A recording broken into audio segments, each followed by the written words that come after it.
Assalamualaikum anak soleh dan solehah. Bagaimana kabarnya? Sudah siap belajar hari ini? Bismillahirrahmanirrahim. Sebelum kita mulai, yuk kita siapkan alat tulis dan buku tulisnya. Anak-anak bisa ikut mencatat poin penting dari pembelajaran yang Ustazah sampaikan hari ini ya. Hari ini kita akan belajar pada tema 1, subtema 1 tentang gagasan pokok dan gagasan pendukung. Nah, anak-anak silahkan perhatikan dengan baik ya, karena materi ini akan kalian temukan baik di kelas 4, kelas 5, kelas 6, bahkan sampai SMP dan SMA. Oke, nah sebelum kalian tahu apa itu gagasan pokok dan gagasan pendukung, kalian harus tahu apa itu paragraf. Masih ingat? Dulu di kelas 3 pernah bahas ya. Nah, jadi apa itu paragraf? Paragraf adalah kumpulan dari beberapa kalimat dari suatu teks bacaan. Nah, jadi di dalam paragraf itu ada beberapa kumpulan kalimat. Jadi biasanya ada 1, ada 2, atau 3, atau 4 kalimat gitu ya. Nah, setiap awal paragraf itu biasanya ditandai dengan adanya bagian yang menjorok ke dalam. Nah, ini bagian depan biasanya agak menjorok ke dalam. Oke, lanjut ya. Setiap paragraf itu memiliki gagasan pokok dan gagasan pendukung. Jadi, pasti setiap paragraf itu memiliki gagasan pokok dan gagasan pendukung. Nah, kalau begitu, apa sih gagasan pokok dan gagasan pendukung itu? Kita mulai dulu dari gagasan pokok ya. Gagasan pokok adalah ide utama atau inti utama yang dibahas dalam suatu paragraf. Jadi intinya apa sih paragraf itu? Lagi ngomongin apa sih paragraf itu? Nah, itu tadi gagasan pokok. Nah, gagasan pokok itu bisa disebut juga dengan ide pokok, terus gagasan utama, ide utama, atau bisa juga disebut dengan pokok pikiran. Jadi intinya apa gitu. Jadi bagaimana sih cara menentukan gagasan pokok? Oke, gagasan pokok itu dapat kita tentukan dengan cara melihat kalimat utama. Nah, kalimat utama itu biasanya terletak atau terdapat di A di awal paragraf, atau di B belakang atau di akhir paragraf, atau bisa juga campuran antara awal dan akhir paragraf. Tetapi biasanya paling sering itu kalimat utama terletak di awal paragraf. Lalu bagaimana ya cara mengetahui dan membedakan kalimat utama itu terletak di awal atau di akhir paragraf? Oke, nah Ustazah punya triknya nih. Nah, kalimat utama itu terletak di awal paragraf itu ada ciri-cirinya. Oke, cara mudahnya adalah kalian baca dulu paragrafnya, dan setelah kalian baca, kalian lihat kalimat yang nomor 2. Oke, sekarang kita baca dulu ya teksnya. Tari kipas Pakareha merupakan kesenian tari yang berasal dari Goa, Sulawesi Selatan. Tarian ini sudah menjadi tradisi di kalangan masyarakat Goa yang merupakan bekas kerajaan Goa. Tariannya mengisahkan perpisahan antara penghuni negeri Kayangan dan penghuni bumi pada zaman dahulu. Sekarang kita masuk ke ciri-ciri kalimat utama yang terletak di awal paragraf. Nah, biasanya dia itu bersifat umum. Ya. Oke, di situ yang pertama, kalian lihat kalimat nomor 2 itu ada kata repetisi atau pengulangan kata. Di kalimat nomor 1 itu ada tarik kipas. Nah, sekarang setelah di kalimat nomor 1, kalian temukan nggak tarian? Iya, di kalimat nomor 2 itu ada kata tarian, berarti itu ada pengulangan kata. Selanjutnya, ciri yang selanjutnya yaitu ada kata tunjuk. Kata tunjuk itu misalnya ini atau itu. Dan di kalimat nomor 2 itu juga ada kata tunjuk, yaitu apa? Iya, tarian ini berarti ini. Tarian ini sudah menjadi tradisi. Jadi ininya itu merupakan menunjuk kata tari kipas. Oke. Selanjutnya, yang ketiga itu ada kata ganti. Kata ganti itu bisa kata ganti orang atau juga bisa kata ganti benda. Nah, kalian lihat di kalimat yang nomor 3, tuh ya. Di situ ada kata tariannya. Nah, kata ganti itu bisa sepertinya, ia, mereka, atau dia. Nah, di situ ada tariannya mengisahkan perpisahan antara penghuni negeri Kayangan. Berarti apa sih yang disebut tariannya itu? Yaitu tari kipas. Berarti sudah jelas kalimat utamanya terletak di awal paragraf. Nah, itu tadi kalimat utama yang terletak di awal paragraf. Lalu, kalian pasti ada yang tanya gini, terus gimana kalau kalimat utamanya terletak di akhir paragraf? Oke, gampang sekali. Nah, jika kalimat utamanya itu terletak di belakang atau di akhir paragraf, itu cirinya adalah ada kata jadi. Oleh sebab itu, dengan demikian, dan kalimat kesimpulan lainnya. Ustazah berikan contoh ya. Nah, di sini ada sebuah bacaan. Sekarang yuk kita baca bersama-sama. Oke, di kalimat yang nomor 1 itu begini. Sebuah roda yang berputar terkadang dapat berada di atas dan kadang pula ada di bawah. Hal senada juga berlaku dengan kehidupan. Dalam kehidupan ini terkadang kita bisa berada di atas kesuksesan dan kadang pula bisa berada di bawah jurang kegagalan.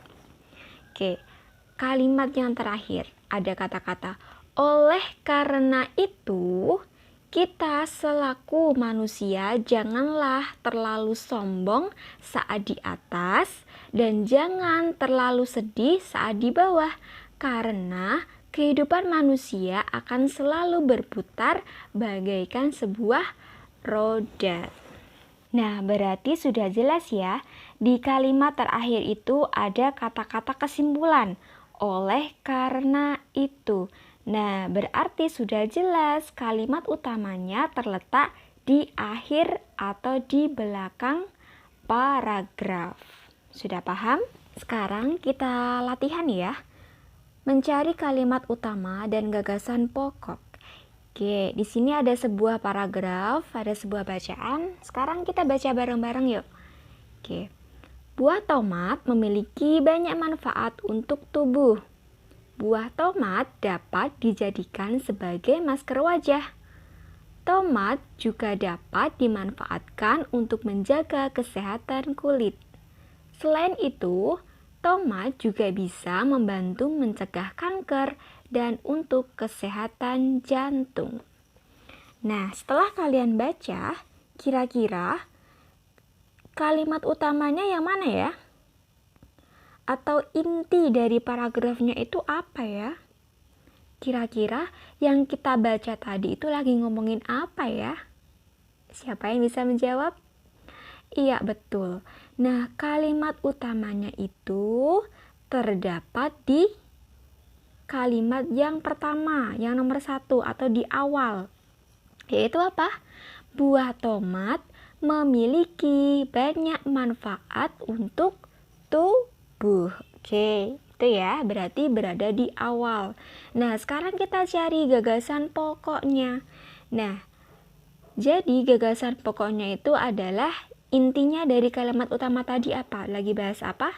Iya, ternyata lagi bahas manfaat buah tomat.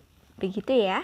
Setelah kalian memahami tentang bagaimana cara mencari gagasan utama, sekarang kita ke gagasan pendukung.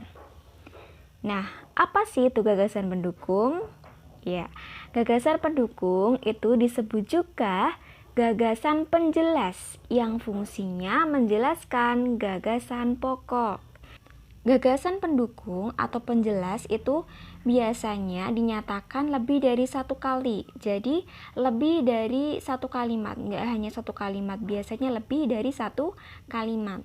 Nah, kalimat yang mengandung gagasan penjelas ini disebut juga dengan kalimat penjelas.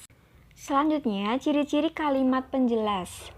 Nah, kalimat penjelas itu yang pertama, cirinya bersifat lebih khusus dari kalimat lainnya. Kalau yang kalimat utama tadi, dia kan bersifat umum. Nah, kalimat penjelas itu dia bersifat lebih khusus karena penjabaran dari kalimat utama.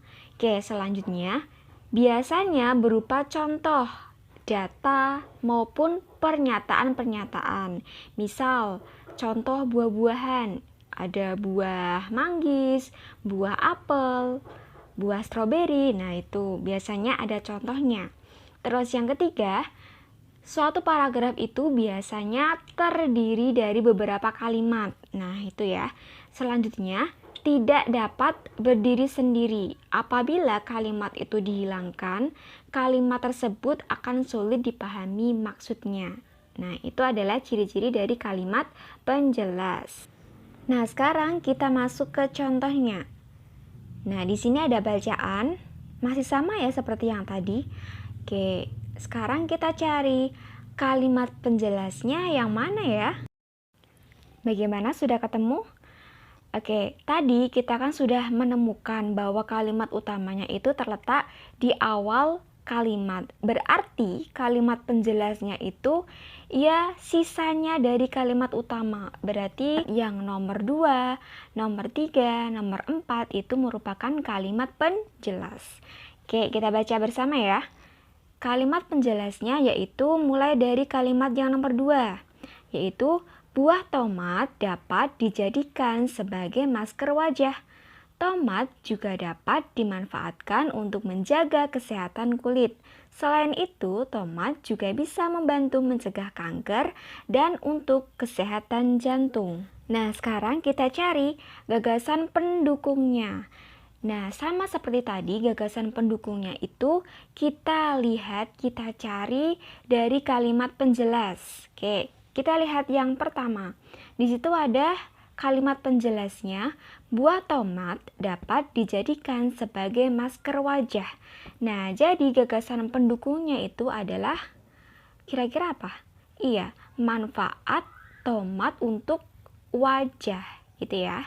Terus selanjutnya, kalimat penjelas yang kedua itu ada tomat juga dapat dimanfaatkan untuk menjaga kesehatan kulit. Kata kuncinya ada di situ.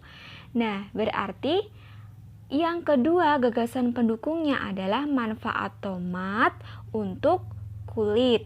Oke, yang ketiga, kalimat penjelasnya yaitu selain itu, tomat juga bisa membantu mencegah kanker dan untuk kesehatan jantung.